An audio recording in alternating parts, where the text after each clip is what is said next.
അന്തിമ കാലഘട്ടത്തിൽ വലുതായിട്ടില്ലായിരുന്നു. ദാവീദ് ഭരണം ഏറ്റെടുത്തപ്പോഴാണ് ദാവീദ് എന്ത് ചെയ്തത്? സംഗീതത്തിന് പാട്ടിന് പ്രത്യേക ടീം ഒരുക്കി ശുശ്രൂഷയുടെ ക്രമം കൊണ്ടുവന്നു. അതുവരെ എന്തില്ലായിരുന്നു? അതിൻ്റെ തലവനായിരുന്നു ആസാഫ്. മനസ്സിലായോ? ആ ടീമിനകത്ത് 100 പേരിലധികം ഉണ്ടായിരുന്നു.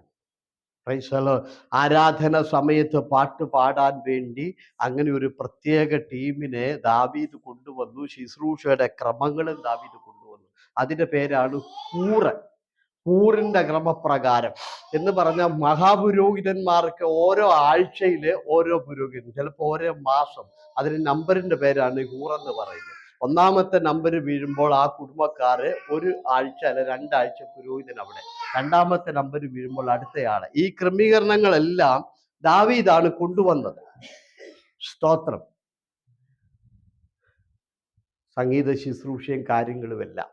അമ്മേ, അത് ഞാൻ ഇന്നാളുകളെ വായിച്ചു കേൾപ്പിച്ചു. സംഗീതത്തിന്റെ പ്രത്യേകത അല്ലേ? എന്താ ഞാൻ പറഞ്ഞത്? Price the Lord. പാട്ടുകാർ തലക്ക നടന്നു, കൊട്ടുകാരെ പുറയിൽ നടന്നു. എത്രാം സങ്കീർത്തനമായിരുന്നു? 58 എനിക്ക് തോന്നുന്നു. 58 56 എന്നൊരു മറന്നുപോയി ഞാൻ. Price the Lord. അവിടെ എഴുതിയിട്ടുണ്ട്. പാട്ടുകാർ തലക്ക, കൊട്ടുകാർ. ഇന്ന് കൊട്ടുകാർ തലക്കലും പാട്ടുകാര്. അത് വേദപുസ്തകത്തിന്റെ രീതിയല്ല. സംശയമുള്ളവരെ സങ്കീർത്തനം എടുത്ത് വായിച്ചു നോക്കിയാൽ മതി കേട്ടോ.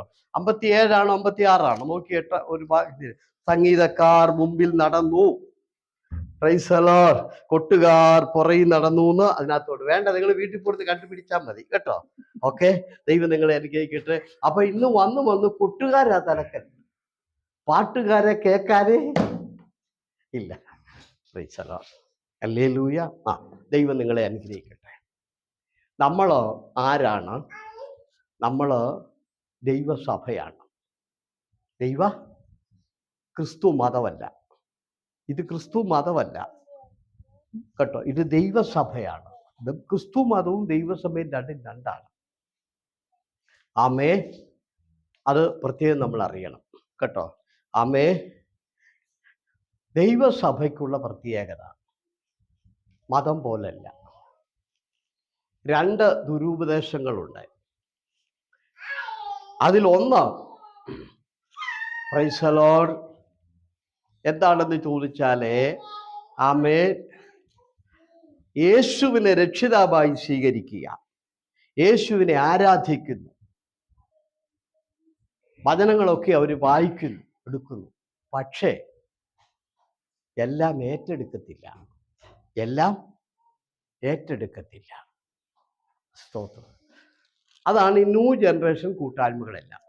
അവർ യേശുവിനെ വിശ്വസിക്കുന്നുണ്ട്, അവർ പാട്ട് പാടുന്നുണ്ട്, ആരാധനയുണ്ട്, ഉപദേശമല്ല ഏറ്റെടുക്കത്തില്ല. വേർപാടും വിശുദ്ധിയൊന്നും അവർക്ക് പറ്റത്തില്ല. അതൊന്നും അവർക്ക് പറ്റത്തില്ല. പിന്നെ നിൽക്കുന്ന സ്ഥലത്തൊന്നും മാറാൻ അവർക്ക് പറ്റത്തില്ല.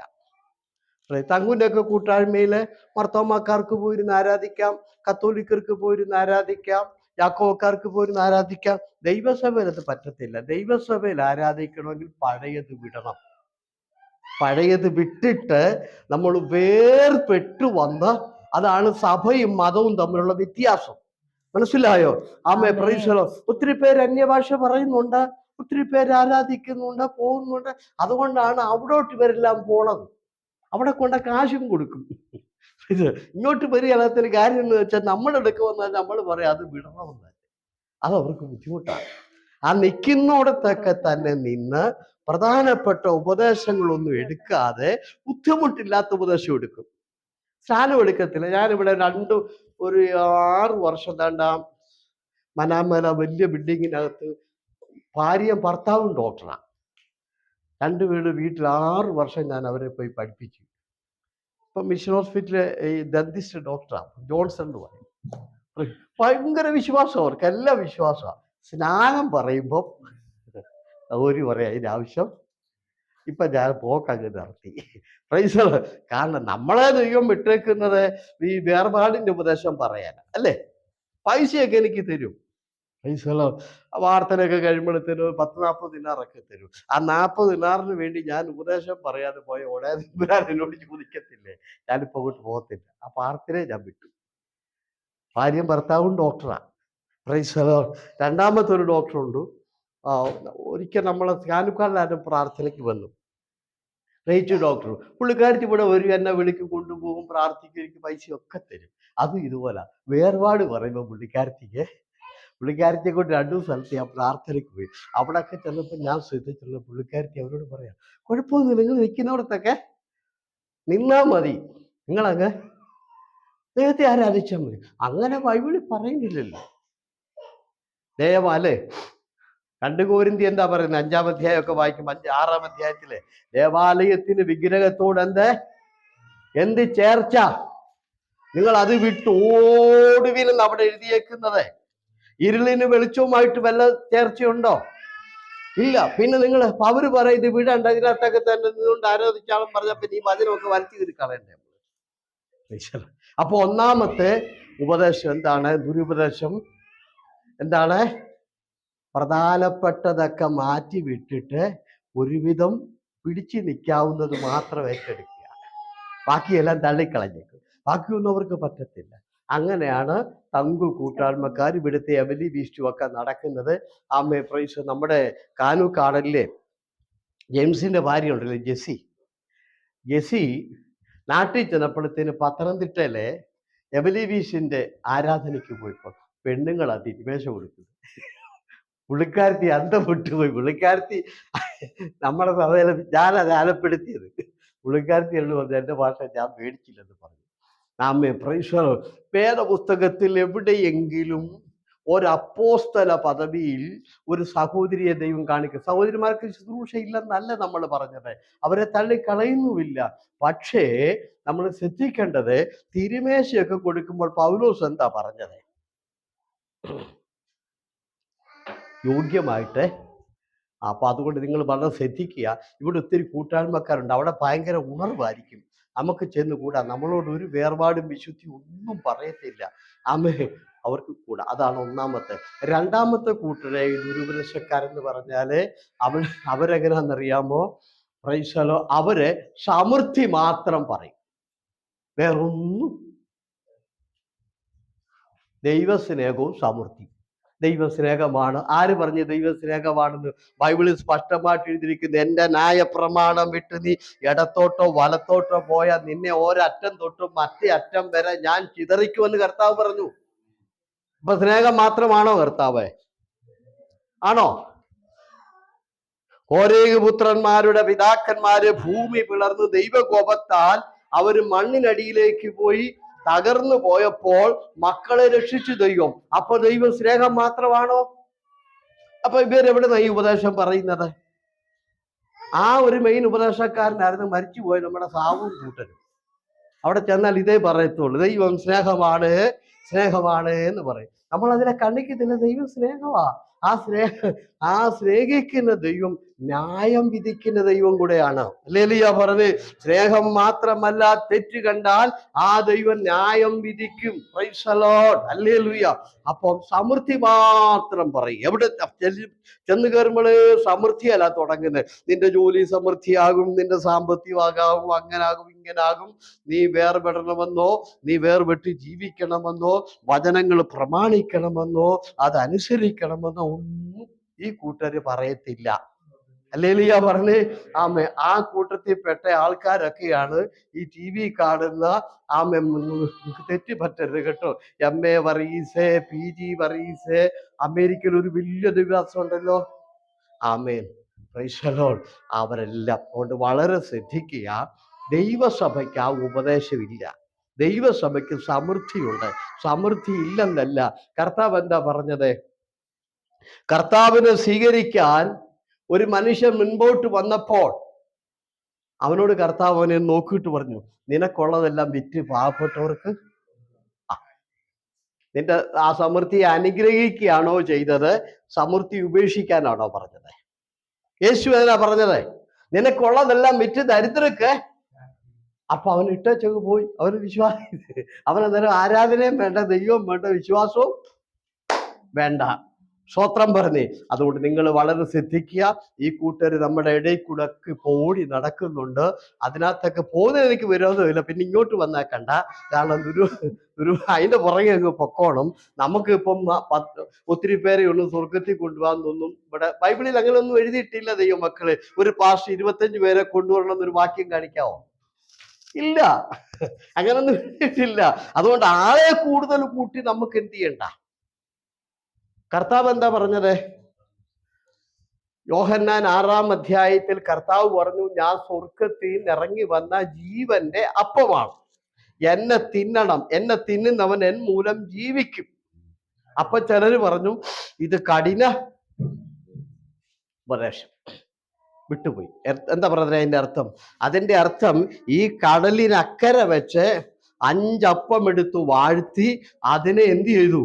വലിയ നിലയില് 15,000 പേര് കഴിച്ച് 12 കൊട്ട ബാക്കി വന്നു. അങ്ങനെ അവരിഷ്ടം പോലെ സമൃദ്ധിയായി കഴിച്ചു. ആ സമൃദ്ധി കണ്ടോണ്ട് യേശുവിന്റെ പിന്നാലെ. അപ്പൊ യേശു പറഞ്ഞു, ആ സമൃദ്ധിക്ക് അല്ല ഞാൻ ഇവിടെ വന്നത്. നിങ്ങളെ അതുപോലെ അപ്പം തന്ന് സമൃദ്ധിയാക്കാൻ വല്ല ഞാൻ വന്നത്. ഞാൻ ജീവന്റെ അപ്പമാ, എന്നെ നിങ്ങൾ ഭക്ഷിക്കണമെന്ന് പറഞ്ഞപ്പോൾ അവർക്കത് വേണ്ട. മറ്റതാണല്ലേ, കണ്ടോ? സമൃദ്ധിക്ക് വേണ്ടി ഇറങ്ങിയവരോട് യേശു പറഞ്ഞു, എന്റെ പക്കൽ അതില്ല. ഞാൻ വന്നത് സ്വർഗത്തിൽ ഇറങ്ങി വന്ന ജീവന്റെ അപ്പമാണ്, നിങ്ങൾ എന്നെ തിന്നണം എന്ന് പറഞ്ഞാൽ കർത്താവിന്റെ ഉപദേശം നിത്യജീവനാ, നിത്യജീവന്റെ അപ്പമാ. അല്ലാതെ ഭൗതിക സമൃദ്ധിയുടെ ഉപദേശമല്ല കർത്താവ് മുന്നിൽ വെച്ചിരിക്കുന്നത്. ലെലിയ പറഞ്ഞ് പ്രാർത്ഥിക്കാൻ പറഞ്ഞപ്പോ കർത്താവ് എന്താ പറഞ്ഞത്? സമൃദ്ധിക്ക് വേണ്ടി പ്രാർത്ഥിക്കാൻ പറഞ്ഞോ? അന്നു വേണ്ട, ഒരു 10 വർഷത്തിന് വേണ്ടതിന് വേണ്ടി നിങ്ങൾ ഊർജിച്ച് പ്രാർത്ഥിച്ചോളാം പറഞ്ഞോ? അപ്പൊ അതുകൊണ്ട് ഈ കൂട്ടരെയൊക്കെ വളരെ സൂക്ഷിക്കുക കേട്ടോ. നമുക്കിനി ബൈബിൾ ക്ലാസ് എടുക്കണം, അല്ലാതെ പറ്റില്ല. കാരണം നമ്മുടെ വരുന്നവർക്കെല്ലാം ഉപദേശം അറിയത്തില്ല. സത്യത്തിങ്കല് നമ്മൾ വന്ന് അന്യഭാഷ പറഞ്ഞ് പ്രാർത്ഥിച്ചു പോവുകയാണ്, അത് പോരാ. പ്രൈസ്. ഒരാൾ വാ തുറക്കുമ്പോൾ അത് ശരിയോ തെറ്റോ എന്ന് ഉപദേശം അറിയാവുന്നവർക്കറിയാം. എനിക്കറിയാം, ഒരാൾ ഒരു മെസ്സേജ് പറയുമ്പോൾ ആ മെസ്സേജ് കേൾക്കുമ്പോൾ എനിക്കറിയാം ഇയാളുടെ ഫൗണ്ടേഷൻ എന്താണെന്ന്. സ്തോത്രം. വളരെ സൂക്ഷിക്കണം കേട്ടോ. മടങ്ങി വരിക, ഞാൻ വചനത്തിലേക്ക് വരികയാണ്. യെശയ്യാ പ്രവചനം 44-ാം അധ്യായത്തിന്റെ 44-ാം അധ്യായത്തിന്റെ 28-ാമത്തെ വാക്യം ഒന്ന് നമുക്ക് വായിക്കാം. യെശയ്യാ പ്രവചനം 44-ന്റെ 28. അതേ ഉള്ളൂ, ഒരു വാക്യം ഉള്ളൂ. ഇടയൻ അവൻ എന്റെ ഹിതമൊക്കെയും നിവർത്തിക്കുമെന്നും യെരൂശലേം പണിയപ്പെടും, മന്ദിരത്തിന് അടിസ്ഥാനമിടുമെന്ന് ഞാൻ കൽപ്പിക്കുന്നു. 45 വാക്യം കൂടെ വായിക്കാമോ? യഹോവ തന്റെ അഭിഷിക്തനായ കോരശിനോട് ഇപ്രകാരം അരുളി ചെയ്യുന്നു, അവന് ജാതികളെ കീഴടക്കി രാജാക്കന്മാരുടെ അരക്കച്ചകളെ അഴിക്കേണ്ടതിനും കതകുകൾ അവന് തുറന്നിരിക്കേണ്ടതിനും വാതിലുകൾ അടയാതിരിക്കേണ്ടതിനും ഞാൻ അവന്റെ വലങ്കൈ പിടിച്ചിരിക്കുന്നു. ഞാൻ നിനക്ക് മുമ്പായി ചെന്ന് ദുർഘടങ്ങളെ നിരപ്പാക്കുകയും താമ്രവാതിലുകളെ തകർത്ത് ഇരുമ്പോടാമ്പലുകളെ ഖണ്ഡിച്ചു കളയുകയും ചെയ്യും.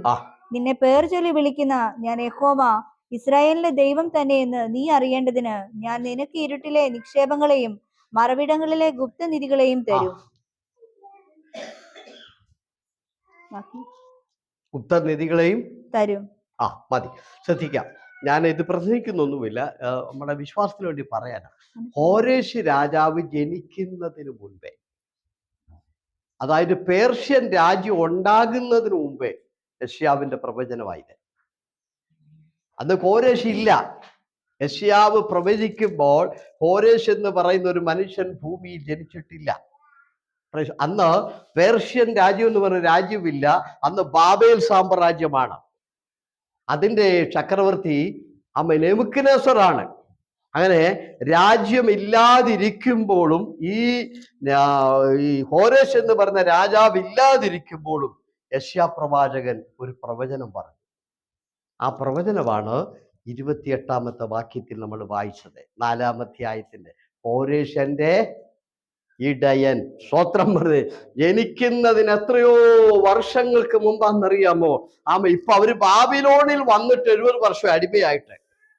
പ്രൈസ് ഇസ്രായേലെ, അതിനെത്രയോ വർഷങ്ങൾക്ക് മുൻപേ, ഈ മനുഷ്യൻ ജനിക്കുന്നതിന് 100 വർഷങ്ങൾക്ക് മുൻപേ ജനിക്കാൻ പോകുന്നവനെ കുറിച്ച് വേദപുസ്തകം എഴുതി വെച്ചിരുന്നു. അതാണ്, അവൻ എൻ്റെ ഇടയനാണ്, ഞാൻ അവനെ ഉപയോഗിക്കുമെന്നും അവൻ എൻ്റെ കൽപ്പന അനുസരിക്കുമെന്നും അവൻ എനിക്ക് വേണ്ടി പ്രവർത്തിക്കുമെന്നും എൻ്റെ എല്ലാ പദ്ധതിക്കും കോരേശ് അനുകൂലമായി നിൽക്കുമെന്നും കോരേശ് ഉണ്ടാകുന്നതിനും പേർഷ്യൻ രാജ്യം ഉണ്ടാകുന്നതിനു മുൻപേ കർത്താവ് അരുളി ചെയ്തു. ഹല്ലേലൂയ പറഞ്ഞേ. ദൈവമക്കളെ, നമ്മുടെ കർത്താവ് നമ്മൾ ഉണ്ടാകുന്നതിന് മുമ്പേ നമ്മളെ കാണുന്നവനാണ്. സ്തോത്രം പറഞ്ഞേ. സകലതും ലോകത്തിൽ വരുന്നതിനു മുൻപേ സകലത്തെയും അറിയുന്നവനാണ്. പേർഷ്യൻ രാജ്യം ഉണ്ടാകുന്നതിന് മുമ്പേ ആ രാജ്യത്തിന്റെ ചക്രവർത്തിയെ വേദപുസ്തകം എഴുതി വെച്ചു കഴിഞ്ഞു. ഹല്ലേലൂയ പറഞ്ഞേ. അവന്റെ ഓരോ പ്രവൃത്തികളും എഴുതി വെച്ചു കഴിഞ്ഞു. നോക്കിക്കേ, വേദപുസ്തകം എത്ര ഇനിയും 45-ാം അധ്യായത്തിലോട്ട് നമുക്ക് കടക്കാം. 45-ാം അധ്യായത്തിലോട്ട് കടക്കുമ്പോൾ കോരേശ് എന്ത് ചെയ്യുമെന്ന് പ്രവാചകൻ വീണ്ടും അവിടെ എഴുതി വെച്ചിരിക്കുക. 45-ന്റെ 1 തൊട്ട് 1-ഉം 2-ഉം ബാക്കി ഒന്ന് വായിച്ചേ. കണ്ടോ? യഹോവ തന്റെ അഭിഷിക്തനായ കോരശിനോട് ഇപ്രകാരം അരുളി ചെയ്യുന്നു: അവൻ ജാതികളെ കീഴടക്കി രാജാക്കന്മാരുടെ അരക്കച്ചകളെ അഴിക്കേണ്ടതിനും കതകൾ അവന് തുറന്നിരിക്കേണ്ടതിനും വാതിലുകൾ അടയാതിരിക്കേണ്ടതിനും ഞാൻ അവന്റെ വലങ്കൈ പിടിച്ചിരിക്കുന്നു. ഞാൻ നിനക്ക് മുമ്പായി ചെന്നു ദുർഘടങ്ങളെ നിരപ്പാക്കുകയും താമ്രവാതിലുകളെ തകർത്ത് ഇരുമ്പോടാമ്പലുകളെ വളരെ ശ്രദ്ധിക്കണം കേട്ടോ. ദാനിയേലിന്റെ പുസ്തകം 1-ാം അധ്യായത്തിൽ നമ്മൾ വായിക്കുമ്പോൾ ബാബേൽ ചക്രവർത്തിയായ നെബൂഖദ്നേസർ വന്ന് യെരൂശലേമിനെ നിരോധിച്ച് അടിമകളായി ഇവരെ പിടിച്ചോണ്ട് പോയി. ശ്രദ്ധിക്കണം കേട്ടോ. ഇവരെ പിടിച്ചോണ്ട് പോയിട്ട് ഇദ്ദേഹം എന്തിരുന്നറിയാമോ? ഇവിടുത്തെ ദേവാലയത്തിലെ സകല സ്വർണപാത്രങ്ങളും വെള്ളിപ്പാത്രങ്ങളും, ദാനിയേലിന്റെ പുസ്തകം 1-ാം അധ്യായം വായിച്ചിട്ടുണ്ടോ നിങ്ങളെ? ഇല്ലെങ്കിൽ വീട്ടിൽ പോയിരുന്ന് വായിക്കുക കേട്ടോ. എല്ലാം കൂടെ കെട്ടിപ്പെറുക്കി കോടിക്കണക്കിന് രൂപയുടെ സമ്പത്തുണ്ടായിരുന്നു. ഈ സമ്പത്തും എല്ലാം ഇവരെയും കൂടി അടിമയായിട്ട് അദ്ദേഹം ബാബിലോണിൽ കൊണ്ടുപോയിട്ട് ഈ സമ്പത്തെല്ലാം എന്ത് ചെയ്തു? ബാബിലോണിൽ കൊണ്ടുവന്നിട്ട് ആരും അറിയാതെ ഇദ്ദേഹം രഹസ്യമായിട്ട് പാത്തു വെച്ചു. എന്നിട്ട് ഈ പട്ടണത്തിന് 20 മീറ്റർ വലിപ്പമുള്ള മതില് കെട്ടി, ആരും ഇങ്ങോട്ട് കയറാതിരിക്കാൻ വേണ്ടി. എന്നിട്ട് ഇതിന്റെ ചുറ്റും അദ്ദേഹം കിടങ്ങൊക്കെ കുഴിച്ചു, ഒരു മനുഷ്യൻ വരാതിരിക്കാൻ വേണ്ടി. Price the Lord. അങ്ങനെ ഇരിക്കുക. പക്ഷേ യെശയ്യാ പ്രവാചകൻ പ്രവചിച്ച കേട്ടോ, 45-ന്റെ 1-ഉം 2-ഉം, കോരേശ് എൻ്റെ ഇടയൻ. 45-ന്റെ 1-ഉം 2-ഉം വായിച്ചേ. യഹോവ തന്റെ അഭിഷിക്തനായ കോരശിനോട് ഇപ്രകാരം അരുളി ചെയ്യുന്നു: അവന് ജാതികളെ കീഴടക്കി രാജാക്കന്മാരുടെ അരക്കച്ചകളെ അഴിക്കേണ്ടതിനും കതകൾ അവന് തുറന്നിരിക്കേണ്ടതിനും വാതിലുകൾ അടയാതിരിക്കേണ്ടതിനും ഞാൻ അവന്റെ വലങ്കൈ പിടിച്ചിരിക്കുന്നു. കണ്ടോ? രാത്രിയിൽ ഒരു ദിവസം ഈ ബാബിലോൺ ചക്രവർത്തിയും അവരുടെ ആൾക്കാരും എല്ലാരും കൂടെ ഒരു പാർട്ടി നടത്തി. ആ പാർട്ടി നടത്തുമ്പോൾ ഇവരും BC 536 എനിക്ക് തോന്നുന്നു. ഈ പാർട്ടി നടത്തുന്ന സമയത്ത് ഇവര് മദ്യപിച്ചങ്ങ് ലക്ക് വിട്ടുപോയി. ഇവര് പട്ടണത്തിന്റെ ഗേറ്റ് പൂട്ടാൻ മറന്നുപോയി. സ്തോത്രം. ഗേറ്റ്, ഈ രാജാക്കന്മാരും മിലിറ്ററി പട്ടാളവും എല്ലാം പട്ടണത്തിന്റെ ഗേറ്റ് പൂട്ടാൻ മറന്നുപോയി. അതുപോലെ തന്നെ ഈ കിടങ്ങ് കുഴിച്ചിട്ടുണ്ടായിരുന്നു. ആ കിടങ്ങിനകത്തോ വെള്ളമെല്ലാം പറ്റി കിടക്കുമായിരുന്നു. എന്തിയെന്നറിയോ? കോരേശ് പട്ടാളക്കാരുമായിട്ട് വരുമ്പോ കതക് തുറന്നു കിടക്കും. 45-ാം അധ്യായത്തിൽ വായിച്ച കേട്ടോ, കോരേശ് എൻ്റെ ഇടയൻ, അവന് വേണ്ടി ഞാൻ ഓടാമ്പൽ തകർക്കും. സ്തോത്രം. അവന് വേണ്ടി ഞാൻ എന്ത് ചെയ്യും? കതകൾ തുറക്കും എന്ന് 100 വർഷത്തിനു മുൻപേ ദൈവം പ്രവചിച്ചു വെച്ചിരിക്കുക. ഇവൻ അങ്ങോട്ട് ചെല്ലുമ്പോൾ മറ്റവന്റെ അരക്കടിച്ച താത്തു വെക്കുമെന്നും കോരേശിനെതിരെ ഉള്ള എല്ലാ കഥകളും തുറക്കപ്പെടുമെന്നും കോരേശിനെതിരെ ഉള്ള എല്ലാ പൂട്ടുകളും പൊട്ടിക്കുമെന്ന് യെശയ്യാ പ്രവാചകൻ 45-ന്റെ 1 തൊട്ട് പ്രവചിച്ചു വെച്ച പ്രവചനമാണ് ആ രാത്രിയിൽ നിറവേറിയത്. കോരേശ് വന്ന് അകത്ത് കയറുമ്പോൾ കതക് തുറന്നിട്ടിരുന്നു. ഒറ്റ മനുഷ്യനുള്ള 20 മീറ്റർ മുകളില മതില്. കോരേശ് ആ ഒറ്റ രാത്രി കൊണ്ട് ഈ രാജ്യം പിടിച്ചെടുത്തു. അങ്ങനെ ഒറ്റ രാത്രി കൊണ്ട് പേർഷ്യൻ രാജ്യം ഉണ്ടായി. ഹല്ലേലൂയ പറഞ്ഞേ. അതുവരെ പേർഷ്യ എന്ന് പറയുന്ന ഒരു രാജ്യമില്ലായിരുന്നു. ആ ഒറ്റ രാത്രി കൊണ്ട് ബാബേൽ രാജ്യം തകർന്ന് പേർഷ്യൻ രാജ്യം ഉണ്ടായി. സ്തോത്രം പറഞ്ഞേ. ഇന്ന് രാത്രി ഞാൻ ഒരു കാര്യം ഓർപ്പിക്കട്ടെ, ദൈവത്തിന്റെ വചനം എത്ര അച്ചട്ടായിട്ടാണ് നിറവേറിയത്. ഹല്ലേലൂയ പറഞ്ഞു. പേർഷ്യൻ രാജ്യം ഇല്ലാതിരിക്കുമ്പോൾ, പേർഷ്യൻ രാജ്യത്തിന്റെ ചക്രവർത്തി ഇല്ലാതിരിക്കുമ്പോൾ അങ്ങനെ ഒരു ചക്രവർത്തി ജനിക്കുമെന്നും ആ ചക്രവർത്തി ദൈവത്തിന് അനുകൂലമായി വരുമെന്നും ദൈവമക്കൾക്ക് അനുകൂലമായി വരുമെന്നും ആ ചക്രവർത്തിയുടെ കീഴിൽ ഒരു രാജ്യം ഉണ്ടാകുമെന്നും യെശയ്യാ പ്രവാചകൻ പ്രവചിച്ചതുപോലെ ഒറ്റ രാത്രി കൊണ്ടതെന്നാണ്. ഹല്ലേലൂയ പറ. അങ്ങനെയാണെങ്കിൽ ഇന്ന് രാത്രി ഞാൻ പറയട്ടെ, ദൈവവൈതലേ, നൂറ്റാണ്ടുകൾ കഴിഞ്ഞാലും ദൈവത്തിന്റെ ആലോചന മാറിപ്പോകില്ല. സ്തോത്രം പറഞ്ഞ് എന്നെ കുറിച്ചോ നിന്നെ കുറിച്ചോ ദൈവത്തിന് ഒരു ആലോചന ഉണ്ടെങ്കിൽ വർഷങ്ങൾ പിന്നിട്ടാലും അത് മാറിപ്പോകില്ല, അത് കൃത്യമായി നിറവേറും. ആവർത്തന പുസ്തകം 28-ാം അധ്യായത്തിന്റെ 64-ാമത്തെ വാക്യത്തിൽ ദൈവം ആലോചന പറഞ്ഞു. എന്താ പറഞ്ഞറിയോ? ആമേ, ഇസ്രായേലിനെ ദൈവം ഒത്തിരി അനുഗ്രഹിച്ചു.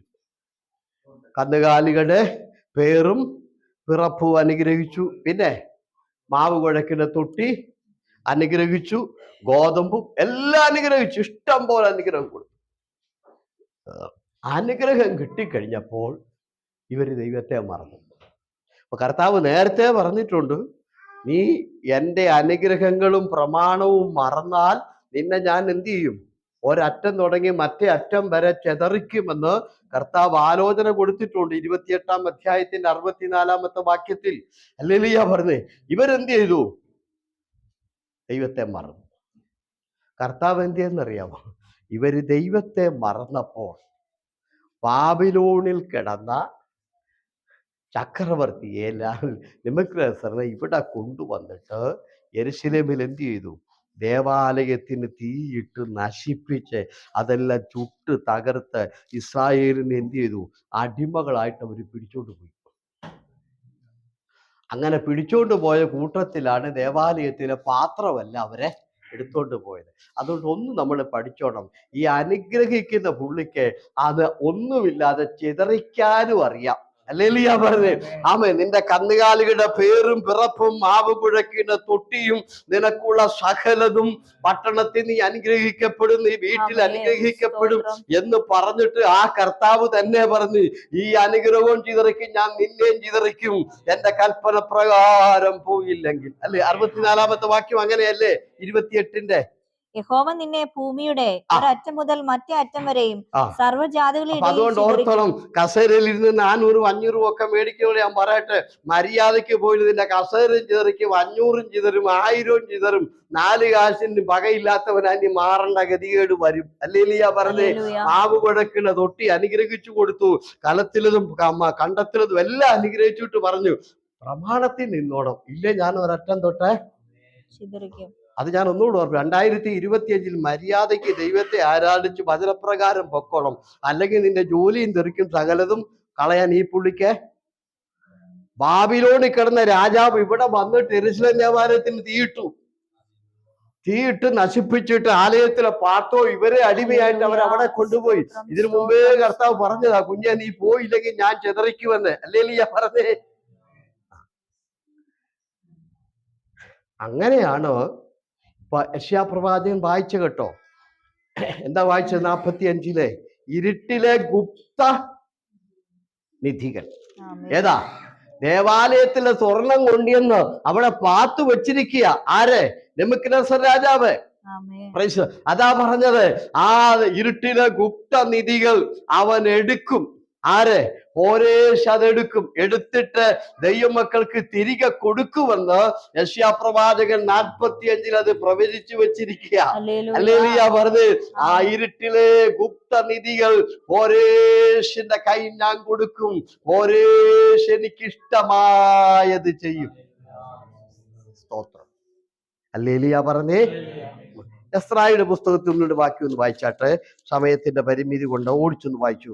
എസ്രായുടെ പുസ്തകം 1-ാം അധ്യായത്തിന്റെ 2-3 വാക്യം ആദ്യം വായിക്കാം. കിട്ടിയോ? എസ്രായുടെ പുസ്തകം 1-ാം അധ്യായം.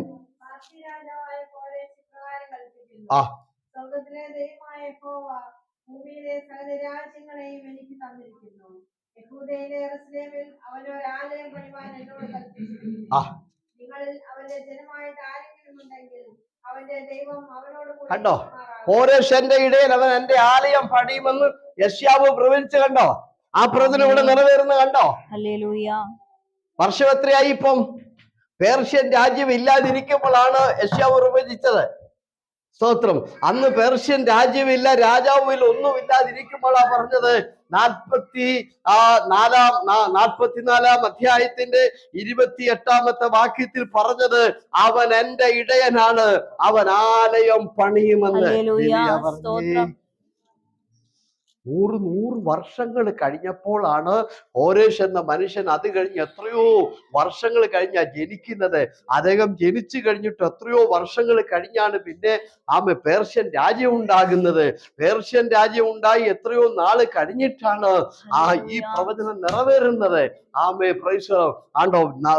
എസ്രായുടെ പുസ്തകത്തിൽ എഴുതിയിരിക്കുകയാണ്, രാജാവ് എന്നോട് പറഞ്ഞു, നിങ്ങളുടെ കൂട്ടത്തിൽ ആരെങ്കിലും ഉണ്ടെങ്കിൽ യെരുശലേമിലേക്ക് മടങ്ങിപ്പോയി ദേവാലയം പണിയാൻ ഞാൻ വേണ്ട എല്ലാ സപ്പോർട്ടും ചെയ്തു തരാമെന്ന്.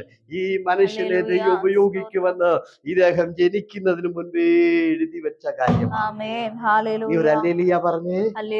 അതുകൊണ്ട് ദൈവം എന്തേലും പറഞ്ഞിട്ടുണ്ടെങ്കിൽ 2025 ആരും പതറണ്ട. ആ പറഞ്ഞ കാര്യം ദൈവം കൃത്യമായി നിറവേറ്റും. ഒരുപക്ഷെ ശകലം താമസിച്ചെന്നിരിക്കും അവരുടെ ശമനം. അതുകൊണ്ടാണ് ആര് പറഞ്ഞത്? ഹബക്കൂക്ക് പറഞ്ഞത്, ദർശനം അതിന്റെ സമാപ്തിയിലേക്ക് എത്തും, അല്പ താമസിച്ചാലും അത് വരും നിശ്ചയം. സമയം തെറ്റുകയില്ല. സമയം തെറ്റുകയല്ലേ താമസിച്ചാലേ? 8 മണിക്കെന്ന് പറഞ്ഞ കാര്യം 9 മണിക്ക് നടക്കുമ്പോൾ സമയം തെറ്റിയില്ലേ? പിന്നെന്താ പ്രവാചകൻ അങ്ങനെ പറഞ്ഞത്? അതറിയാവോ നിങ്ങൾക്ക്? അതൊന്ന് അറിഞ്ഞിരിക്കേ കേട്ടോ. അത് 8 മണിക്ക് വരുമെന്ന് പറഞ്ഞത് നമ്മുടെ സമയ, കർത്താവിന്റെ സമയം അതല്ല. അതുകൊണ്ട് നമ്മുടെ സമയത്തല്ല ദൈവം പറഞ്ഞു. നമ്മൾ ഒരു കാര്യം പറഞ്ഞിട്ടുണ്ട്, 2028 എന്റെ സാലറി കൂട്ടിക്കോണം. നമ്മൾ വെച്ചേക്ക നമ്മുടെ സമയം. അത് 2028 നിന്റെ സമയ, അത് തെറ്റും. കർത്താവിനൊരു സമയമുണ്ട്. സ്തോത്രം പറഞ്ഞത് ആ സമയത്താണ് നിറവേറും. അതുകൊണ്ടാണ് പ്രവാചകൻ പറഞ്ഞത്, സമയം തെറ്റിയാലും വരും. എന്തുകൊണ്ട് തെറ്റും? നമ്മുടെ സമയങ്ങളൊക്കെ തെറ്റും. Price the Lord. ദൈവം തന്റെ വാഗ്ദത്തം നിറവേറ്റുന്നത് ദൈവത്തിന്റെ ടൈമിലാണ്. ഹല്ലേലൂയ പറഞ്ഞ ദൈവത്തിന്റെ സമയം വരെ നമ്മൾ കാത്തിരിക്കുക. ഇപ്പൊ 2025 തന്നെ തരണമെന്ന് പ്രാർത്ഥിക്കുന്ന ആരെങ്കിലും ഉണ്ടോ? ഉണ്ടെങ്കിൽ കിട്ടിയില്ലെങ്കിൽ നിരാശപ്പെടരുത്. കാരണം നിങ്ങളുടെ സമയം തെറ്റിയാലും ദൈവത്തിന്റെ സമയത്ത് അത് വന്നോളും. സ്തോത്രം പറഞ്ഞ് അതുവരെ അങ്ങ് കാത്തിരുന്നാൽ മതി കേട്ടോ. അതാണ് അവിടെ പറഞ്ഞത്. കണ്ടോ, കോരേശ് എന്റെ ഇടയൻ എന്റെ ആലയം പണിയുമെന്ന് എത്രയോ നാളുകൾക്ക് മുമ്പ് പ്രവാചകൻ പ്രവചിച്ചു. എസ്രായുടെ പുസ്തകത്തിൽ കണ്ടോ, രാജാവ് എന്നോട് ഇങ്ങോട്ട് വിളിച്ച് ചോദിക്കുക, നിങ്ങൾ ആരെങ്കിലും ഉണ്ടോ യെരുശലേമിലെ ആലയം പണിയാനായിട്ട്? ഞാൻ ആഗ്രഹിക്കുന്നു. അതുകൊണ്ട് യെരുശലേമിൽ ആരെങ്കിലും ആലയം പണിയാൻ പോകുന്നുണ്ടെങ്കിൽ നിങ്ങൾ തയ്യാറായിക്കൂ, വേണ്ടതെല്ലാം ഞാൻ ചെയ്തു തരാം. സ്തോത്രം. ആ പ്രവചനം അവിടെ നിറവേറുക. അങ്ങനെ ഏതാണ്ട് സെരുബാബേലിന്റെ ഒക്കെ നേതൃത്വത്തിൽ ഒരു 50,000 പേര് ആദ്യത്തെ ട്രിപ്പ് വരുന്നുണ്ട്. രണ്ടാമത്തെ ട്രിപ്പ് വരുന്നതാണ് നെഹമ്യാവിന്റെ പുസ്തകവും ഹഗായിയുടെ പുസ്തകവും ഒക്കെ കേട്ടോ. മറക്കരുത്, ഈ പുസ്തകങ്ങളൊക്കെ വായിക്കുമ്പോൾ അത് ഓർത്തിരിക്കുക. അവിടെ നിന്ന് ഇങ്ങോട്ട് വരുമ്പോൾ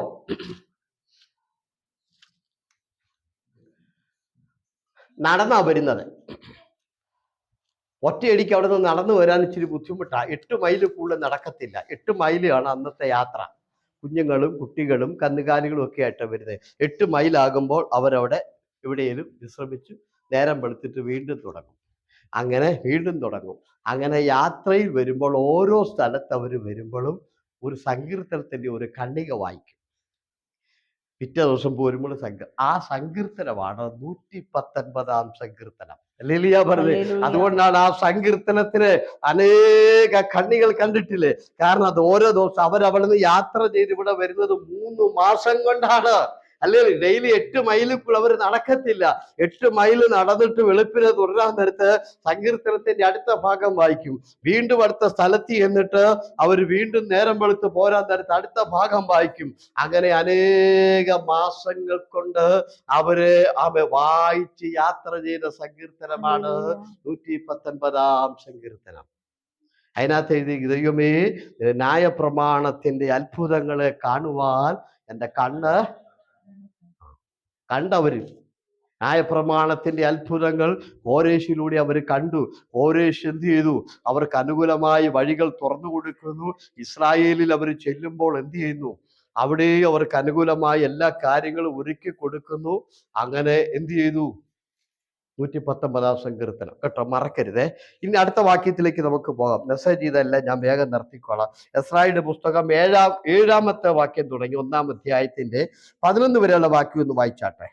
നെബൂഖദ്നേസർ യെരൂശലേമിൽ നിന്ന് കൊണ്ടുപോയി തന്റെ ദേവന്മാരുടെ ക്ഷേത്രത്തിൽ വെച്ചിരുന്ന യഹോവാലയം വക ഉപകരണങ്ങളും കോരേശ് രാജാവ് പുറത്തേക്കെടുത്തു. പാർസി രാജാവായ കോരേശ് ഭണ്ഡാര വിചാരകനായ മിത്രാദാത്ത് മുഖാന്തരം അവ പുറത്തേക്കെടുപ്പിച്ചു. യഹൂദാ പ്രഭുവായ ബസേരിന് എണ്ണിക്കൊടുപ്പിച്ചു. അവയുടെ എണ്ണം ആവിത്: പൊൻതാലം 30, വെള്ളിത്താലം 1000, കത്തി 29. ഓർത്തിരുന്നാ മതി കേട്ടോ. ആ 2-ാമത്തെ പ്രവചനം പറയാനാ. ഇരുട്ടിലെ ഗുപ്തനിധിയില്ലേ പുറത്തെടുപ്പിച്ചു. ഏതായിരുന്നറിയാവോ? ദേവാലയത്തിലെ സ്വർണ പാത്രങ്ങളും ദേവാലയത്തിലെ സമ്പത്തുക്കളും കൊണ്ടുപോയി ബാബിലോണിലെ രാജാവ് ആരും കാണാതെ അത് രഹസ്യമായിട്ട് വെച്ചിരിക്കുകയായിരുന്നു. കോരേശിനെ കൊണ്ട് ദൈവം അത് പുറത്തെടുപ്പിച്ചു. ഹല്ലേലൂയ പറഞ്ഞത്. അതാ പറഞ്ഞത്, അവൻ കടന്നു ചെല്ലുമ്പോൾ ഞാൻ അവന്റെ മുമ്പിൽ ഓടാമ്പൽ തുറന്നിടും. സ്തോത്രം. അവന്റെ മുമ്പിൽ കതക് ഞാൻ തുറക്കും, ഓടാമ്പലുകൾ ഞാൻ തുറന്നിടും. അവന്റെ മുമ്പിൽ ഒരു മനുഷ്യന് നിൽക്കാൻ ഞാൻ അനുവദിക്കത്തില്ല. കാരണം ഇരുട്ടിലെ ഗുപ്തനിധി ദേവാലയത്തിലെ പാത്രങ്ങളും ഉപകരണങ്ങളുമാ. ഹല്ലേലൂയ പറഞ്ഞ് അവിടുന്ന് കോരേശിനെ കൊണ്ട് അത് ദൈവം തിരിച്ചെടുപ്പിച്ചിട്ട് എണ്ണി തിട്ടപ്പെടുത്തി കൊണ്ടുപോയത് മുഴുവനും തിരികെ കൊടുത്തു. ഹല്ലേലൂയ പറഞ്ഞേ. ആമേൻ. ആ പ്രവചനം നിറവേറിയത് കണ്ടോ? ഹല്ലേലൂയ, സ്തോത്രം. ഇതിന് നമ്മൾ എന്ത് പഠിച്ചു? നമ്മൾ ഇതിന് പഠിക്കേണ്ടത്, യെരൂശലേം ദേവാലയത്തിന് ബാബേലിലെ ചക്രവർത്തിയെ കൊണ്ടുവന്ന് യെരൂശലേം ദേവാലയം തീ കത്തിച്ചും തകർത്തും തരിപ്പണമാക്കി ഇസ്രായേലിനെ അടിമയായിട്ട് ദൈവം പിടിച്ചോണ്ടുപോയി. അവര് പിടിച്ചോണ്ടുപോയി. സ്തോത്രം. ഹല്ലേലൂയ. എപ്പോഴാ? ന്യായപ്രമാണം വിട്ട് ജീവിക്കാൻ തുടങ്ങിയപ്പോൾ. അതുവരെ അവിടെ കന്നുകാലിയുടെ പേരും പുറപ്പും എല്ലാം അനുഗ്രഹിച്ച് മാവ് കൊടുക്കുന്നത് ഒട്ടി വരെ അനുഗ്രഹിച്ചു കൊടുത്തപ്പോ അഹങ്കാരമൊക്കെ കൂടി. സ്തോത്രം. അപ്പൊ കർത്താവ് തീരുമാനിച്ചു, ഒരറ്റം തൊട്ട് മറ്റേ അറ്റം വരെ ഞാൻ ചിതറിക്കും. ബാബേലിലെ രാജാവിനെ കൊണ്ടുവന്ന് അടിമകളായിട്ട് അവിടെ കൊണ്ടുപോയി. സ്തോത്രം. ആ അടിമനുഭവത്തിൽ കിടന്നപ്പോൾ അവരെഴുതിയ എഴുത്തുകളാണ് വിലാപങ്ങളുടെ പുസ്തകം. മനസ്സിലായത് നിങ്ങൾക്ക്? എഗസ്കേലിന്റെ പുസ്തകത്തിന്റെ ചില ഭാഗങ്ങള്, യെശയ്യാ പ്രവചനത്തിലും 2-3 ദൂതുണ്ട്. ഒന്ന് അടിമനുഖത്തിൽ പോകുന്നതിന് മുൻപുള്ള ദൂതുണ്ട്. അടിമനുഖത്തിൽ നിന്ന് മടങ്ങി വന്നു കഴിഞ്ഞുള്ള വചനമുണ്ട്. അടിമനുഖത്തിൽ കിടക്കുമ്പോഴുള്ളതുണ്ട്. അതുകൊണ്ട് യെശയ്യാ പ്രവചനം വായിക്കുമ്പോൾ ഇതിലേതാണെന്ന് കണ്ടുപിടിച്ചെങ്കിലേ അതിന്റെ അർത്ഥം ശരിയായി നമുക്ക് പിടികിട്ടുകയുള്ളൂ കേട്ടോ. Praise the lord. യെശയ്യാ പ്രവചനത്തിലേക്ക് നമ്മൾ വരുമ്പോൾ നമുക്കത് കാണാൻ കഴിയും കേട്ടോ. എണ്ണി തിട്ടപ്പെടുത്തി കംപ്ലീറ്റ് സാധനങ്ങളും കോരേശ് തിരികെ കൊടുപ്പിച്ചു. കൊണ്ടുപോയതെല്ലാം തിരികെ കൊടുപ്പിച്ചു. അതിന്റെ അർത്ഥം എന്താണ്? അതിന്റെ അർത്ഥം ഇസ്രായേൽ മക്കൾ അടിമനുഖത്തിൽ പോയപ്പോൾ അവിടെ കിടന്ന് കരഞ്ഞ് നിലവിളിച്ച് തന്നെത്താൻ താഴ്ത്തി പ്രാർത്ഥിച്ചപ്പോൾ ദൈവം കോരേശിനെ കൊണ്ട് അത് മുഴുവനും തിരിച്ചെടുപ്പിച്ച് അവിടെ കൊണ്ടുവന്ന് കൊടുത്തിട്ട് ആലയം പണിയാനും ഉള്ള എല്ലാ ക്രമീകരണവും ചെയ്തു. സ്തോത്രം. മനസ്സിലായോ? ഇല്ല, പറയാം. ദൈവം തന്നെ ചിതറിച്ചു. ദൈവം തന്നെ എന്ത് ചെയ്തു? തകർത്തു. അതേ ദൈവം തന്നെ കരഞ്ഞ് പ്രാർത്ഥിക്കാൻ തുടങ്ങിയപ്പോൾ കോരേശിനെ കൊണ്ട് താൻ എന്ത് ചെയ്തു? യെരൂശലേം ദേവാലയത്തിലെ പാത്രങ്ങളും ദേവാലയവും എല്ലാം തകർത്ത് കളഞ്ഞത് ആ ദൈവം തന്നെ ഇദ്ദേഹത്തെ കൊണ്ട് വീണ്ടും പണിയാൻ തീരുമാനിച്ചു. ആ ദൈവം തന്നെ വീണ്ടും എന്ത് ചെയ്തു? ഇദ്ദേഹത്തെ കൊണ്ട് ഈ പാത്രങ്ങളെല്ലാം അവിടെ കൊണ്ട് വെപ്പിക്കാൻ തീരുമാനിച്ചു. എന്താ കാരണം? അടിമത്തത്തിൽ കിടന്ന് കരയാൻ തുടങ്ങി. അതുകൊണ്ട് ഇന്ന് രാത്രി ഞാൻ പറയുന്നു, ഏറ്റു പറഞ്ഞ് കരയാൻ തയ്യാറാണെങ്കിൽ തകർത്തതിനെ വീണ്ടും പണിയാൻ ദൈവവും തയ്യാറാണ്. ഹല്ലേലൂയ പറഞ്ഞ് തകർത്ത് കളഞ്ഞതിനൊക്കെ വീണ്ടും പണിയാൻ കർത്താവും തയ്യാറാണ്. ഹല്ലേലൂയ പറഞ്ഞത്. Price the Lord. അടിമൃഗത്തിൽ കിടന്ന് കരയാൻ തുടങ്ങിയപ്പോൾ, അവര് വേദനിക്കാൻ തുടങ്ങിയപ്പോൾ, അവര് കർത്താവിനെ വിളിച്ച് കണ്ണുനീരോടെ ആ വിലാപങ്ങളുടെ പുസ്തകമൊക്കെ വായിക്കുന്നത്. ലാഭങ്ങളില്ലാതെ കരയി അടിമൃഗത്തില് അവര് താമസിക്കുന്നത്. Price the Lord. ആലയവും ആരാധനയും സകല നന്മകളും അനുഗ്രഹങ്ങളും ഉണ്ടായിരുന്നവർ അതെല്ലാം നഷ്ടപ്പെട്ടു. അവരെവിടെയാണ്? കേഫാർ നദിയുടെ തീരത്ത് ടെന്റ് കെട്ടി അടിമകൾ കിടക്കുക. ഇവിടെ നല്ല സുഖമായിട്ട് പിതാക്കന്മാരുടെ കല്ലറയും 40 വർഷം ശലോമോൻ പണിത ദേവാലയവും നല്ല വീടുകളും വെട്ടിയിട്ടില്ലാത്ത കിണറും മുന്തിരിത്തോട്ടവും ഒക്കെ കെട്ടിക്കഴിഞ്ഞപ്പോ അഹങ്കാരം കൂടിയാണ് ഇപ്പൊ പോയി അവിടെ ടെന്റ് കെട്ടി. കർത്താവ് പ്രാർത്ഥന കേട്ടു. വീണ്ടും അവരെ അവിടേക്ക് മടക്കി വരുത്തി. ഇതൊരു ദൈവമക്കൾക്കുള്ളൊരു ആലോചനയാണ്. പ്രാർത്ഥിച്ച് താഴ്ത്തുന്നെങ്കിൽ തകർന്നതിനെയെല്ലാം വീണ്ടും മടക്കി തരാൻ, നഷ്ടപ്പെട്ടതെല്ലാം വീണ്ടും തിരികെ തരാൻ, ആമേൻ പ്രൈസ്, ഇടിച്ചു കളഞ്ഞ ദേവാലയം വീണ്ടും പണിയിപ്പിക്കുവാൻ കർത്താവ് തയ്യാറാണെങ്കിൽ ദൈവവൈദ്യലി 2025 ആരംഭ ദിവസം തന്നെ മുട്ടുമടക്കി താഴ്ത്തി ചില ദിവസങ്ങൾ പ്രാർത്ഥിക്കാമെങ്കിൽ നഷ്ടപ്പെട്ടതിനെ തിരികെ തരാൻ കർത്താവ് സന്തോഷമുള്ളവനാ. കർത്താവ് അത് തിരികെ തരിക തന്നെ ചെയ്യും. കർത്താവ് നമ്മെ അനുഗ്രഹിക്കുക തന്നെ ചെയ്യും. അതുകൊണ്ട് ആ ദൈവാലോചന ഏറ്റെടുത്തുകൊണ്ട് ദൈവം ഭാഗം സമർപ്പിക്കും. സ്തോത്രം. ഈ ആത്മീയമായിട്ട് നമുക്ക് പ്രൈസ് എന്തും വരണം, കുറെ മാറ്റങ്ങളൊക്കെ ആവശ്യമാക്കട്ടെ. ഞാൻ നിങ്ങളോട് പറയുന്നതെന്ന് വെച്ചാൽ എനിക്ക് ആ സബ്ജക്റ്റ് എടുത്ത് പ്രസംഗിക്കാനുള്ള സമയമില്ല. ഞാൻ ഒന്ന് രണ്ടെണ്ണം നിങ്ങളെ തൊട്ടു പോകാം. ആ വാക്യം ഇങ്ങനെയാണ് കിടക്കുന്നത്. അപ്പോസ്തല പ്രവൃത്തി 28-ാം അധ്യായത്തിലാണ്. ഇവര് മെലിത്ത ദ്വീപിൽ എത്തിയപ്പോൾ തണുപ്പ് കൊണ്ട് അവരെന്ത് ചെയ്തു? സ്തോത്രം.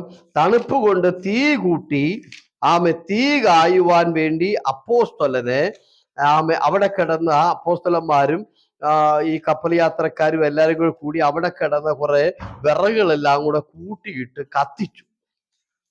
കത്തിച്ചിങ്ങനെ തീ കാഞ്ഞുകൊണ്ടിരിക്കുമ്പോൾ പെട്ടെന്ന് അതിനകത്തുനിന്ന് ഒരു അണലി ചാടി പൗലോസിനെ കയറി കടിച്ചു. Price the Lord. Hallelujah. Amen. Praise the Lord.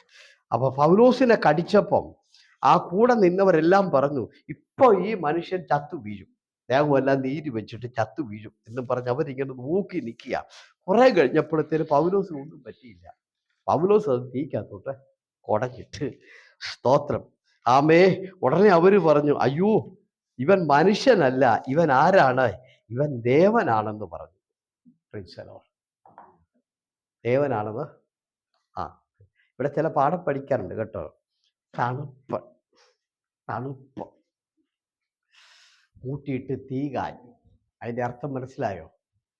തണുപ്പിൻ്റെ അനുഭവം 2025 നിന്റെ ഈ തണുത്ത അനുഭവത്തിന് മാറ്റം വരുത്തണം കേട്ടോ. പ്രാർത്ഥനയ്ക്ക് വന്നാൽ ഒരു ഇരിപ്പുണ്ട്, കൈയടിക്കാത്തൊരു ഇരിപ്പ്, പ്രാർത്ഥിക്കാത്തൊരു ഇരിപ്പ്, സാക്ഷി പറയാത്തൊരു ഇരിപ്പ്. Price the Lord. ഒരുമാതിരി എന്തില്ല, ഒരു ചൂടുമില്ലാതെ തണുത്ത അനുഭവത്തിൽ അതിന് മാറ്റം വരുത്തണം. കാരണം പറയാൻ എന്താണ്? തണുപ്പ് കൂടിയപ്പോൾ അണലിപ്പാമ്പ് എന്ത് ചെയ്തു? വിറകിനിടയിൽ ഒളിച്ച് ഇരുന്നു. തണുത്ത വിശ്വാസിയോട് ഞാൻ പറയാം, പൈശാചിക ശക്തികൾ തണുപ്പിന്റെ മറവിൽ നിന്നെ തകർക്കാൻ ഒളിഞ്ഞു കിടക്കും. അത് മാറിയില്ലെങ്കിൽ എന്നേലും അത് പൊങ്ങി നിന്നെ കടിക്കുമ്പോഴേ നീ പഠിക്കത്തുള്ളൂ. സ്തോത്രം പറഞ്ഞ്. തണുപ്പ് കൊണ്ട് ഈ അണലിപ്പാമ്പ് എന്ത് ചെയ്യായിരുന്നു? വിറകിനിട കയറി അതിങ്ങനെ കിടക്കുവായിരുന്നു.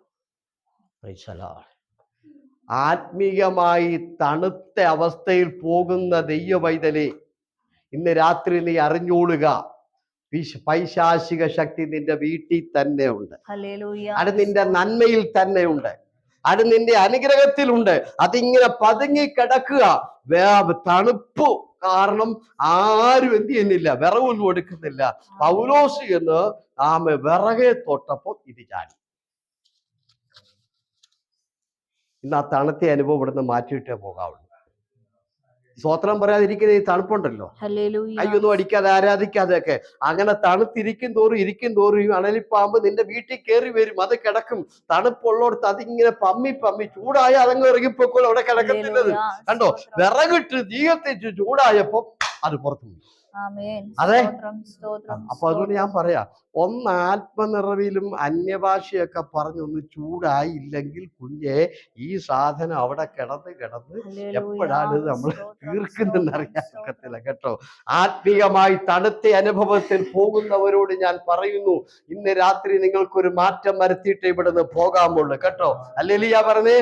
ആമേൻ. ഹല്ലേലൂയ. സ്തോത്രം. അപ്പൊ തണുപ്പിന്റെ പ്രത്യേകത മനസ്സിലായല്ലോ. 28-ാം അധ്യായത്തിൽ കിടപ്പുണ്ട്, വായിച്ചാൽ മതി. തണുപ്പ് കൊണ്ട് ഈ പുള്ളി സുഖമായിട്ട് കിടക്കുമായിരുന്നു. ഈ പുള്ളിക്ക് നല്ല സുഖം, കിടക്കാതിരിക്കാനും ഒക്കെ നല്ല സുഖമല്ലേ. തീ കത്തിയപ്പോ പുള്ളിക്ക് ഒരു രക്ഷയില്ല, പുള്ളിക്ക് ചാടാതിരിക്കാൻ. അന്നേരം പുള്ളി ഒന്ന് കത്തി. ഇന്ന് രാത്രി കുറെ നാളുകളായി. ഹല്ലേലൂയ. സ്തോത്രം പറഞ്ഞേ. സ്തോത്രം, സ്തോത്രം. ഇന്നെങ്കിലും ഒരു തീയുടെ ഒരു അനുഭവം, ഒരു കത്തലിന്റെ അനുഭവം ഉണ്ടാകട്ടെ. ആമേൻ. അപ്പൊ നമ്മുടെ വീട്ടിൽ നിന്ന് ഈ പുള്ളി അങ്ങ് പുറത്ത് ചാടിക്കോളും. ഹല്ലേലൂയ. നമ്മുടെ നന്മയിന്നൊക്കെ ചാടിക്കോളും, ആമേൻ. നമ്മുടെ ജോലിന്നൊക്കെ ചാടിക്കോളും. സ്തോത്രം. ഇങ്ങനെ പോയാൽ ഒക്കത്തിൽ ഒന്ന് കത്ത് കേട്ടോ, ഹല്ലേലൂയ. ഒന്ന് കത്തി എരിഞ്ഞേ, സ്തോത്രം. ഒന്ന് കത്തി ശോഭിച്ചേ, അല്ലാതെ ഈ പുള്ളി പുറത്തു പോകില്ല കുഞ്ഞെ. സ്തോത്രം.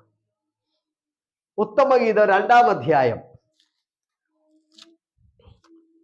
9-10 വാക്യം വായിച്ചേ. എനിക്കറിയാം, ഉത്തമഗീതം 2-ാം അധ്യായം 9-10 വാക്യം. ഓക്കെ, വായിരേ. എന്റെ പ്രിയൻ ചെറുമാനിനും കലക്കുട്ടിക്കും തുല്യൻ. ആ. ഇതാ അവൻ നമ്മുടെ മതിൽക്ക് പുറമേ നിൽക്കുന്നു. ആ. അവൻ കിളിവാതിലൂടെ നോക്കുന്നു, ആ. അഴികൾക്കിടയിലൂടെ ഒളിഞ്ഞു നോക്കുന്നു. എന്റെ പ്രിയൻ എന്നോട് പറഞ്ഞത്, എന്റെ പ്രിയ എഴുന്നേൽക്ക, എന്റെ സുന്ദരി വരിക.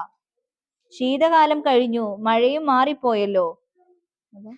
അടുത്ത ലൈനിലൂടെ പൂക്കൾ പുഷ്പങ്ങൾ ഭൂമിയിൽ കാണായി വരുന്നു, വള്ളിത്തല മുറിക്കും കാലം വന്നിരിക്കുന്നു. കുറുപ്രാവിന്റെ ശബ്ദവും നമ്മുടെ നാട്ടിൽ ശീതകാലത്തിന്റെ പ്രത്യേകത കണ്ടോ. തണുത്ത കാലം എന്താ? തണുത്ത കാലത്ത് കാന്തൻ വന്ന് വാതുക്ക നിന്ന് വിളിച്ചിട്ട് കാന്തന്റെ അടുക്കലേക്ക് ഇറങ്ങി വരാൻ ഈ പുള്ളിക്കാരത്തേക്ക് കഴിയുന്നില്ല. തണുപ്പ് കൊണ്ട് അകത്തിങ്ങനെ കണ്ടില്ലേ. കർത്താവ് ജീവിതത്തിന് മുമ്പിൽ വന്ന് നിന്നിട്ടും തണുപ്പ് കാരണം അകത്തിരിക്കുക. തണുപ്പ്. Praise the lord. വാതുക്കൽ നിന്ന് വിളിക്കുന്നു, മുട്ടുന്നു, തട്ടുന്നു, ഇല്ല, അകത്ത് കയറി കിടക്കുക. തണുപ്പായതുകൊണ്ട് പുറത്തു മൂടി കിടക്കാനൊക്കെ നല്ല സുഖമാണ്. കുഞ്ഞെ, ചൂടാകട്ടെ. ചില ദിവസങ്ങള് ഉപസിച്ച് പ്രാർത്ഥിച്ച് നിന്റെ ആത്മീയ മണ്ഡലത്തിലെ തണുപ്പ് മാറ്റണം. ഹല്ലേലൂയ പറഞ്ഞ്. ആ തണുത്ത കാലാവസ്ഥ, കാന്തന് നിന്നോട് അടുത്തു വന്നിട്ടും കാന്തനുമായി നിനക്കടുക്കാൻ പറ്റുന്നില്ല. വാതുക്ക വന്ന് നിന്നിട്ടും സഭയ്ക്ക് ഇറങ്ങി വന്ന് കാന്തനോട് സംസാരിക്കാനോ ഇടപെടാനോ ഒന്നും കഴിയുന്നില്ല. തണുപ്പ് കൊണ്ട് അകത്ത് കയറിയിരിക്കുക. 2025 നിന്റെ ആത്മീയ മണ്ഡലം കത്തട്ടെ, കത്തട്ടെ. ഈ തണുത്ത അവസ്ഥയൊക്കെ മാറട്ടെ. വായൊക്കെ തുറന്ന് ദൈവത്തെ സ്തുതിച്ച് ആരാധിച്ച് ഒരു ചൂടേറിയ അനുഭവത്തിലേക്ക് നമുക്ക് വരാം. അത് കഴിഞ്ഞ് പറയുകയാണ്, കാന്തേ, ശീതകാലം കഴിഞ്ഞു പോയി, നീ ഇറങ്ങി വാ. ശീതകാലം കഴിഞ്ഞിട്ടും ഇറങ്ങാൻ പറ്റുന്നില്ല. കാരണം ഇവിടുത്തെ കാലാവസ്ഥ മാറിയിട്ടും പുള്ളിക്കാരത്തിന്റെ കാലാവസ്ഥ മാറിയിട്ടില്ല. ഇപ്പോഴും പുള്ളിക്കാരത്തി അകത്തെ ആത്മീയമായി നല്ലൊരു ഉണർവ് നിന്റെ ജീവിതത്തിന്റെ മുമ്പിൽ നടക്കുമ്പോഴും നീ അകത്ത് കയറി പൊത്തിപ്പിടിച്ചിരിക്കുക. അന്നേരം അതുമായിട്ട് യാതൊരു ബന്ധവുമില്ല. കണ്ടോ, ശീതകാലം കഴിഞ്ഞു പോയി, പക്ഷികളൊക്കെ പറക്കുന്നു, പിന്നെ പൂക്കളൊക്കെ വിരിഞ്ഞു. ആമേ, പ്രൈസ് ദി ലോർഡ്. പൂക്കളൊക്കെ വിരിഞ്ഞിരിക്കുന്നു, പക്ഷികളൊക്കെ പറക്കുന്നു, വള്ളിത്തലയൊക്കെ മുറിച്ചു വെക്കുന്നു എന്ന് പറഞ്ഞാൽ അതിന്റെ അർത്ഥം മനസ്സിലായോ? ആമേ, സഭയാം തോട്ടത്തിൽ പുതിയ വിശ്വാസികളൊക്കെ വന്നു.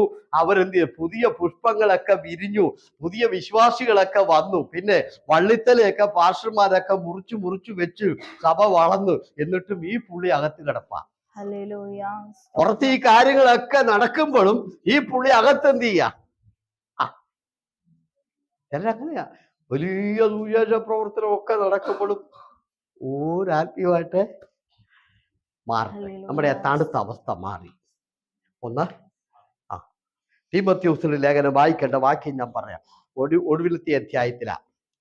സ്തോത്രം.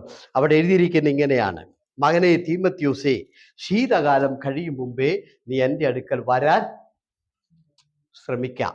ശീതകാലം കഴിയും മുമ്പേ. അത് അച്ചായനോട് ഞാൻ ശകലം കാര്യം വന്നപ്പോൾ ഞാൻ പറഞ്ഞു. Praise the Lord.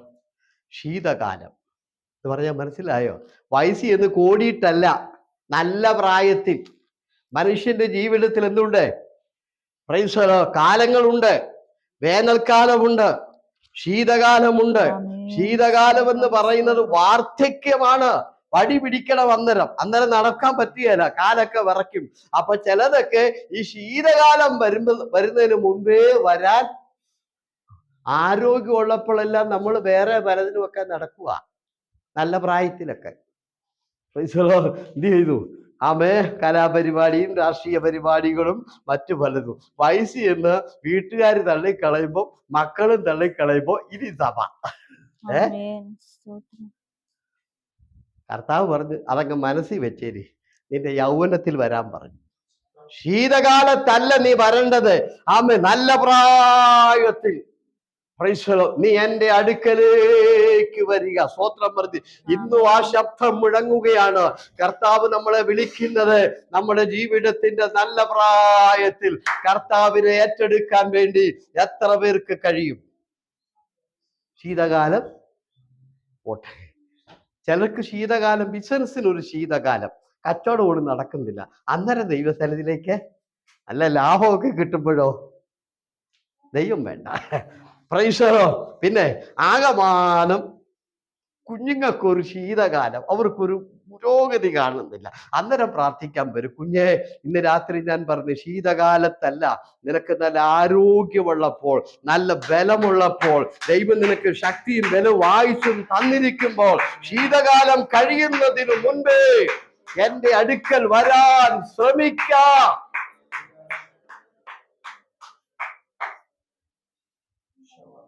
കർത്താവ് ഉൽപ്പത്തി പുസ്തകത്തിൽ പറയുന്നത്, ബെന്യാമിൻ രാവിലെ ഇര പിടിക്കും, വൈകിട്ട് വിശ്രമിക്കും എന്ന് പറഞ്ഞ അർത്ഥം മനസ്സിലായോ? നല്ല പ്രായത്തിൽ ആത്മീയ അനുഗ്രഹം പ്രാപിക്കും. സന്ധ്യ എന്ന് പറയുന്നത് നമ്മുടെ ജീവിതത്തിന്റെ വാർദ്ധക്യമാണ്. ഹല്ലേലൂയ പറഞ്ഞത്. വാർദ്ധക്യത്തിൽ അവൻ സുഖമായി വിശ്രമിക്കും.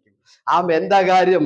അവൻ രാവിലെ ഇര പിടിക്കും. സ്തോത്രം. ദൈവമക്കളെ, ചെറുപ്പത്തിലും നല്ല പ്രായത്തിലും ആത്മീയമായി അനുഗ്രഹം പ്രാപിച്ചാൽ സന്ധ്യയെങ്കിൽ നിനക്ക് സമൃദ്ധിയിലേക്ക് വരാം. സന്ധ്യയാകുമ്പോൾ ബെന്യാമിൻ ആദിയില്ല, വെപ്രാളമില്ല, അവന് പരവേശമില്ല, സുഖമായി കടന്നുറങ്ങും. കാര്യമല്ല, അവൻ രാവിലെ തന്നെ എല്ലാം ഒരുക്കി വെച്ചിട്ടുണ്ട്. അതുകൊണ്ട് ജീവിതത്തിന്റെ നല്ല പ്രായത്തിൽ, ഹല്ലേലൂയ പറഞ്ഞ്, വയസ്സ് എന്നിട്ടല്ല കേട്ടോ, നല്ല പ്രായത്തിൽ കർത്താവിന് വേണ്ടി അങ്ങോട്ട് സമർപ്പിച്ചാട്ടെ. രാവിലെ ഇരപിടിക്കുന്നത് പോലെ ആത്മീയമായി നമ്മൾ എന്ത് ചെയ്യണം? നേട്ടങ്ങൾ ഉണ്ടാക്കേണ്ടതും ആത്മീയമായി നമ്മൾ ചില നന്മകൾ ഉണ്ടാകേണ്ടതും കരുതേണ്ടതും രാവിലെയാണ്, വൈകിട്ടല്ല. അതാണ് ബെന്യാമിന്റെ ഒരു പ്രത്യേകതയായിട്ട് വേദപുസ്തകം നമ്മെ പഠിപ്പിക്കുന്നത്. ഞാനിവിടെ നിർത്താൻ പോകുക. ഇന്നത്തെ ദൈവാലോചന ഒന്ന് പറഞ്ഞുകൊണ്ട് ഞാനിവിടെ അവസാനിപ്പിക്കാം. അതിങ്ങനെയാണ്. യെശയ്യാ പ്രവചനം 41 അധ്യായമാണ്. നമുക്കെല്ലാവർക്കും പരിചയമുള്ള അധ്യായമാണ്. അതിൻ്റെ ചില വാക്യങ്ങളാണ്. സമയത്തിന്റെ പരിമിതി കൊണ്ട് വാക്യങ്ങളൊന്നും ഞാൻ വായിപ്പിക്കുന്നില്ല. കർത്താവ് പറഞ്ഞു, ആമേൻ ആമേൻ, ഇസ്രായേലേ, നീ എൻ്റെ ദാസൻ, എൻ്റെ നീതിയുള്ള വലങ്കൈ നീട്ടി ഞാൻ നിന്നെ പിടിക്കും, ഞാൻ നിന്നെ താങ്ങി നടത്തും. സ്തോത്രം. ബാബിലോണിൽ അടിമകളായി കിടക്കുമ്പോൾ കർത്താവ് പറയാണ്, നീ പേടിക്കണ്ട, നീ ഭയപ്പെടണ്ട, എൻ്റെ കരം നിന്റെ കൈക്ക് പിടിക്കും. എൻ്റെ കരം കൈക്ക് പിടിക്കും, ഞാൻ നിന്നെ ശക്തീകരിക്കും എന്ന് പറയുന്ന അർത്ഥം മനസ്സിലായോ? നീ എന്നും ഈ അടിമനുഖത്തിൽ ഇങ്ങനെ തകർന്നു കിടക്കത്തില്ല. എൻ്റെ കരം അടിമത്തത്തിൽ നിന്ന് നിന്നെ ശക്തിയോടെ വിടുവിക്കുന്ന ഒരു ദിവസമുണ്ട്. ഹല്ലേലൂയ പറഞ്ഞേ. എൻ്റെ കരം നിന്നെ ശക്തീകരിക്കും, എൻ്റെ കരം നിന്നെ താങ്ങി നടത്തും. എന്നിട്ട് പറയാണ്, നിനക്ക് എതിരായി നിൽക്കുന്ന പ്രതികൂലങ്ങളുണ്ടല്ലോ, അതിനെ അക്ക വിട്ട് പറഞ്ഞു, വാദിക്കുന്നവർ, കോപിക്കുന്നവർ, പോരാടുന്നവർ യുദ്ധം ചെയ്യുന്നവർ, അവരുടെ നടുവിൽ നിന്ന് നിന്നെ ഞാൻ വെളിയിലെടുക്കും. ഹല്ലേലൂയ പറഞ്ഞാട്ട് ദൈവവൈതലേ, ഇപ്പോൾ അവരെ മുമ്പോട്ട് വിടാതെ വണ്ണം അടിമത്തത്തിലിട്ട് അവരെ മുൻപോട്ട് വിടാതെ തകർത്തുകൊണ്ടിരിക്കുന്ന ശത്രുവിനെയാണ് ഈ കാണിക്കുന്നത്. വാദിക്കുന്ന കൂട്ടരും പോരാടുന്ന കൂട്ടരും യുദ്ധം ചെയ്യുന്ന കൂട്ടരും കോപിക്കുന്ന കൂട്ടരും, 4 കൂട്ടരും നടുക്ക് വരും. ഒന്നാമത്തെ കൂട്ടരെ വാദിക്കുന്നു, രണ്ടാമത്തെ കൂട്ടരെ കോപിക്കുന്നു, മൂന്നാമത്തെ കൂട്ടരെ പോരാടുന്നു, 4-മത്തെ കൂട്ടരെ യുദ്ധം ചെയ്യുന്നു. ഇവരുടെ നടുക്ക് കിടക്കുമ്പോൾ ദൈവം പറഞ്ഞു, ആമേ നീ ഇവിടെ കിടന്ന് തകരത്തില്ല, തകരത്തില്ല. അടുത്ത 14-മത്തെ വാക്യത്തിൽ പറഞ്ഞു, ഞാൻ നിന്നെ ഇവരുടെ നടുവിൽ എന്താക്കും? പല്ലുകളേറിയതും മൂർച്ച ഉള്ളതുമായ മെതിവണ്ടി പോലെ നിന്റെ ജീവിതത്തിൽ ഒരു മാറ്റം ഞാൻ കൊണ്ടുവരും.